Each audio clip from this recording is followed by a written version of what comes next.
Is Australia really the lucky country where everyone wants to live? Or is it massively overrated? Is the Australian dream dead, as many people say?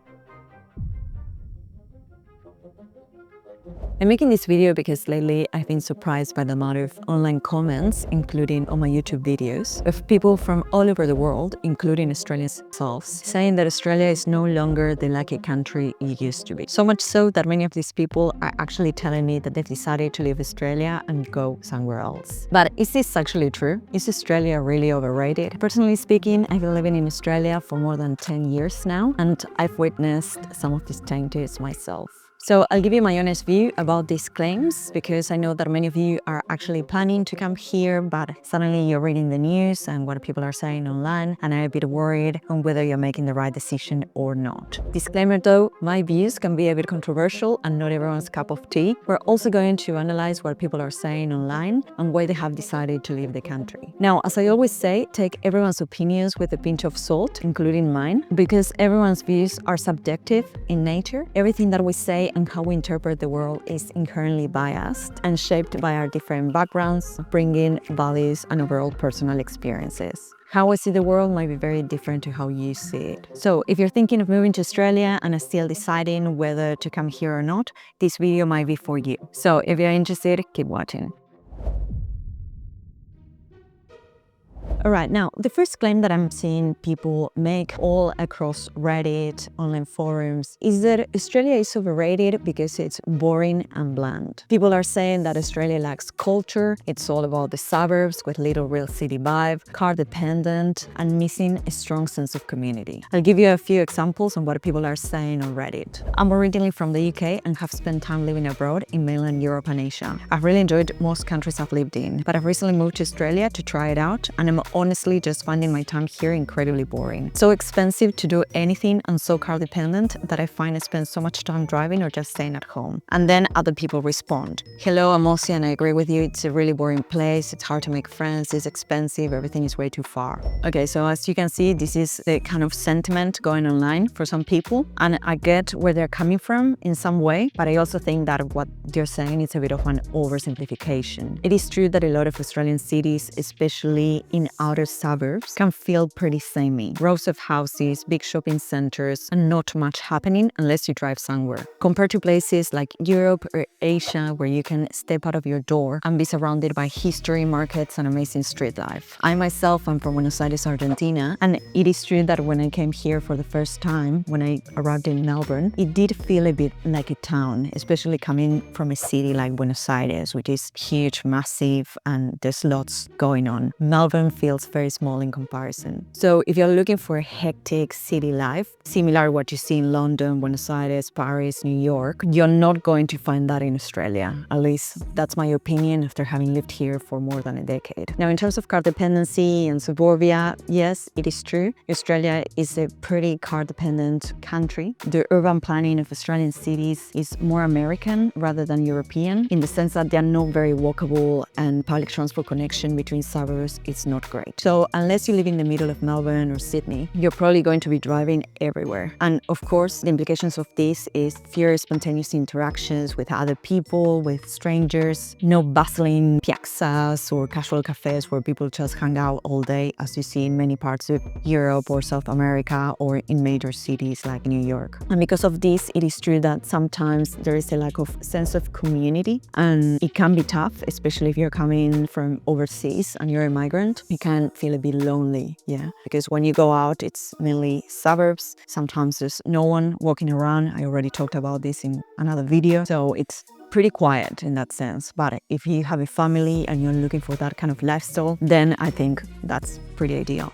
And yeah, the truth is that many people here stick to their circles as well, perhaps friends from school, and we don't always have those classic third places where people meet, at least not when you live in the suburbs and not in a way other cultures do. If you're not aware, third place refers to those social surroundings where people have the opportunity to meet outside their home or work, for example, town squares or local cafes, the church, etc. Now, having said that, is Australia bland, as all these people are saying online? No. There's plenty of culture here and lots of activities to do. It just depends on where you look. The Australian food scene is world-class, for example, influenced by migrant communities from all over the world. The indigenous culture here is one of the oldest continuous cultures on Earth. We have amazing music festivals, exhibitions from all over the world. So we do have culture and activities, some fun things to do in Australia. It's not bland and boring. And now in regards to the suburbs, while they might not have the charm of all European villages, there are tight-knit communities. You just have to make the effort. From local sports clubs to beachside surf life-saving groups, people in Australia do come together. It might just not look like the town square experience that many people are expecting. In my case, I have my sport, rock climbing, and my third place is the climbing gym. That's where I socialize after work. So perhaps you do need to make a bit of an effort to find that third place, find that place where you can belong and where you can feel that you're a part of a community. Now, there's also another funny comment I really laughed when I read that says, Australia is dull if you can't afford it. Life starts over 300k a year salary. And sorry, but this is a massive exaggeration. You don't need to be earning 300k per year to be able to enjoy Australia. In my case, I'm not rich by any means. I hang out with my friends and we do low-cost activities. We go camping, we go to national parks, hiking, rock climbing. So you can have fun without having to earn 300k per year. So overall, I understand why some people say that Australia is generic,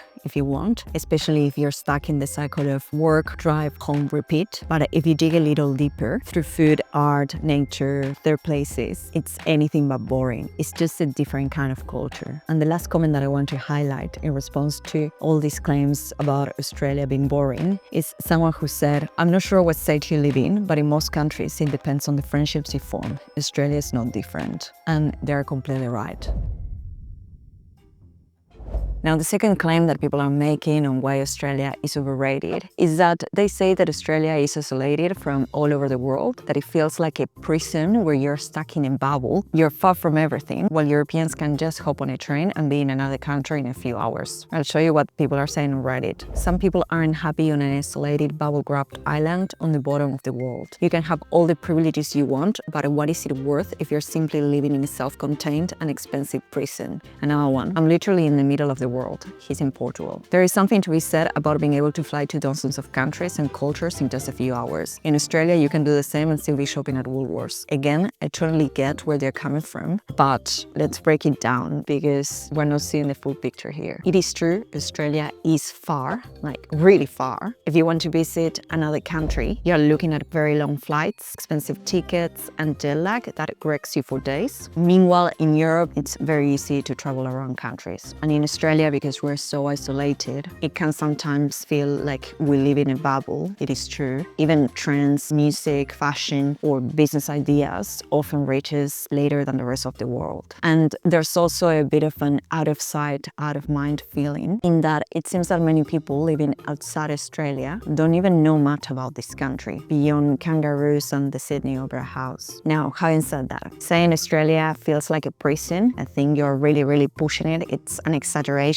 and perhaps this person has some kind of resentment towards Australia, but that's far from the truth. Again, it is true that we are far away from everything, but to be honest, isolation sometimes has its perks. First, because we are removed from a lot of the political and social chaos that other parts of the world have to deal with on a daily basis. We also have space, clean air, and some of the most incredible natural landscapes on Earth. All this without being crammed into tiny, overcrowded cities. And just because Australia is not near Europe, it doesn't mean we're cut off. We have Asia and the Pacific right next door, with places like Bali, Japan, and New Zealand just a short-ish flight away.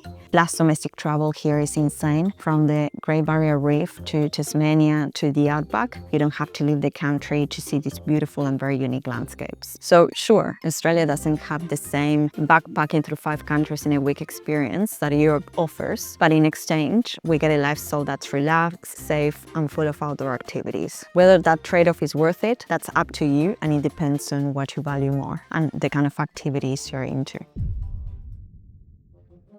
Okay, now let's talk about another claim that people are making on why Australia is overrated. People are saying that Australia is overrated, and many of these people are actually leaving the country because they're finding that accessing the housing market is impossible. For example, here on Reddit, we have someone who says, "Welcome to Australia, where the median home in New South Wales is 1.2 million for a 3-bedroom, 1 hour outside the city, and a deposit that will cost you $250,000 to enjoy a poorly built house. Can't wait to live." Now, the housing crisis in Australia is a bit of a controversial topic. If you're from overseas, I'll do my best to explain what's happening with the housing crisis in simple terms. The price of property in Australia has gone up exponentially during the past 20 to 30 years. So much so that a house that perhaps was 300K in 2003, today is over $1,000,000 Australian.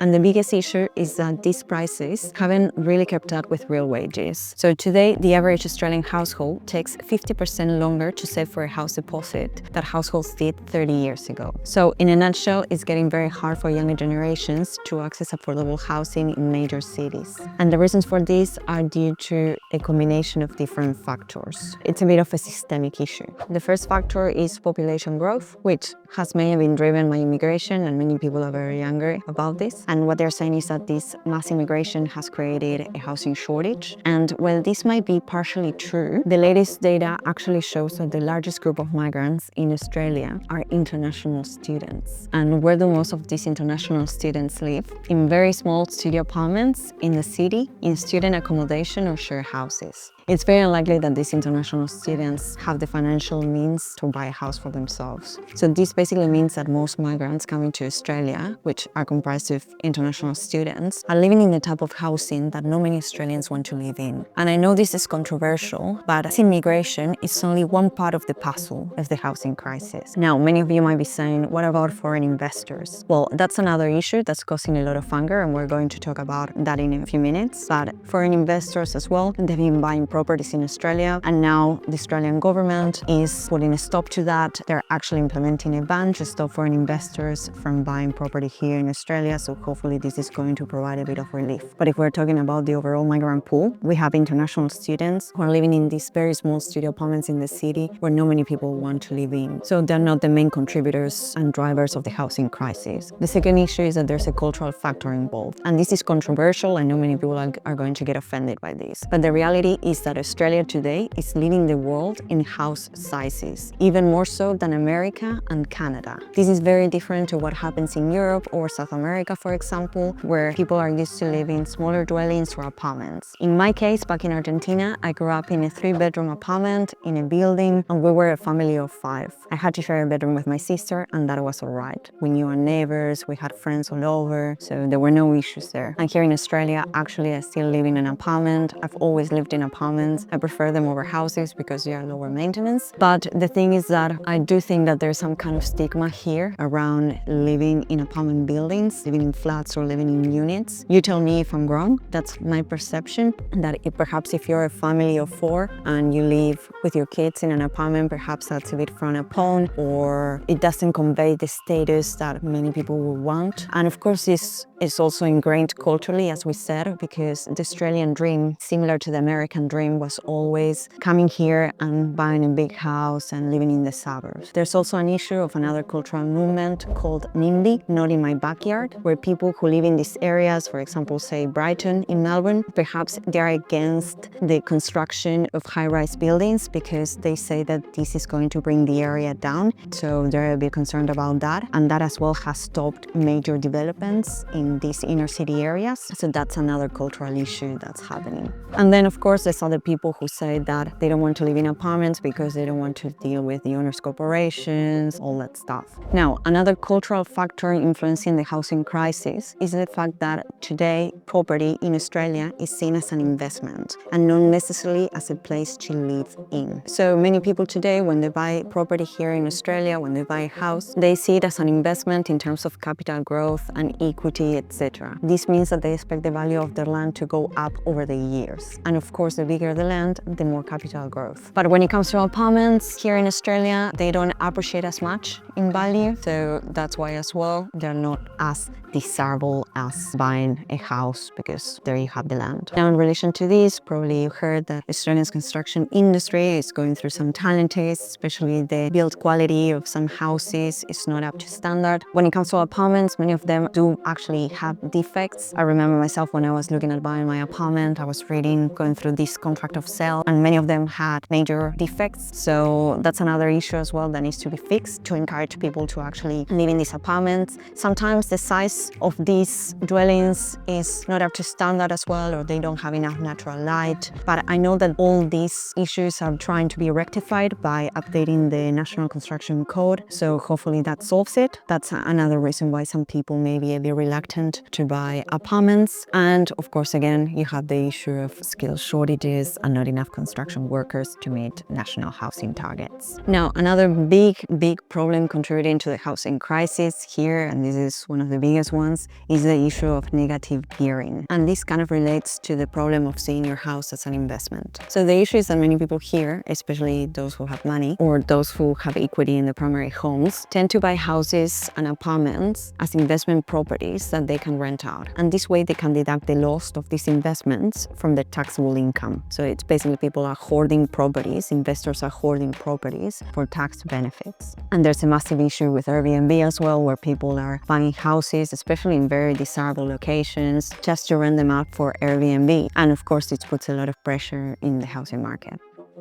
And another issue contributing to the housing crisis is the lack of proper urban infrastructure. What do I mean by this? If you search for houses in outer areas further from the city or the beach, perhaps even in regional areas, you'll find lots of very nice and affordable properties. But what's the issue? Not many people want to live in these areas. First, because they are not close to the city. Public transport connection is not great. It's not like in Europe. For example, if you live in London, you take a very comfortable train to Oxford or Liverpool. Here, it's very different. So the houses are affordable, they're nice, they're big, they're spacious, but people, they just don't want to live there. And the reality is that there's not much happening either. To be honest, when you go to some of these areas, they feel a bit like a ghost town. So the problem is that there are houses available, but they are not in areas where people want to live in. And apart from this, of course, you have the issue with interest rates. Again, it's a systemic issue that needs to be solved, both by policy and cultural change. And a similar issue is happening with rental properties. I know that many of you are coming here, so everyone wants to live basically in inner city suburbs, which makes it more competitive renting a property there. But this happened even before COVID, a few years back. I remember wanting to live in Fitzroy in Melbourne, and I was competing against 20 other people. So rental competition has always been pretty high in inner city areas. And again, this is an issue of demand not aligning with supply. So again, this is a controversial issue. I know that I'm going to get many comments about this. Say whatever you want to say, but I understand that this is not only happening in Australia, but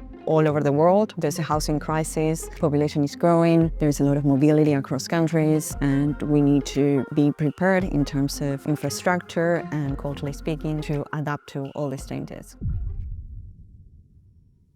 Now, another point that people are making on why they're leaving the country and why they think Australia is overrated is because of the cost of living. Again, very controversial issues in this video. I'll show you some of the comments that people are leaving online. For example, this guy said Australia is a big ripoff, and then they were saying that the cost of living is impossible and other countries are way more affordable. Went to the US and doubled my salary. Everything is expensive, outrageous prices. Now, let's talk about this. No sugarcoating it, Australia is expensive. Rent is currently high, as we said before. Groceries cost a small fortune, and eating out does feel a bit of a luxury. If you've traveled to places like Southeast Asia or even parts of Europe, it's pretty shocking to see how much further your money goes elsewhere. And as we discussed before, the housing market, especially major Australian cities, feels completely out of reach for many people, and everyday expenses keep going up. If you're interested in the cost of living here in Australia, I have a full video about that. Now, having said all that, saying that Australia is a big ripoff, I think that's not very fair considering what we get in return. Yes, it's pricey, but we also have high wages, a solid minimum wage, and public healthcare that actually works. In many other countries, things may seem cheaper, but then you realize that you're paying out of pocket for medical care, education, or even basic worker protections. Also, the quality of life here is very hard to beat. Clean air, good weather, beautiful beaches, and a relatively safe environment all come at a cost. But for many, it's worth it. Plus, if you compare Australia to places like London, New York, York or parts of Canada, we're actually not that different when it comes to cost of living. So yeah, it's completely fair to say that Australia is expensive, because it is, but is it a total rip-off? I don't think so. Having said that, whether it's worth it or not, it's up to you, of course. And again, it depends on your lifestyle and what you want to get out of life in general. So the main question, is Australia overrated? It depends on your priorities. Personally speaking, I don't think so. I'm quite fortunate to have traveled to many countries all around the world. And in my opinion, Australia today is one of the best countries to live in. Of course, things have changed during the past years, but it's still the best country to live in. It's not perfect by all means, but what you get in return, it's pretty good, I think. So let me know in the comments below what you think. Do you agree or disagree with all these claims, with these statements, with what I've said or I haven't said? And if you want to know more about what is it like to live, work, study and travel here in Australia, watch these videos here and here. Thank you for watching. I'll see you next time. Bye.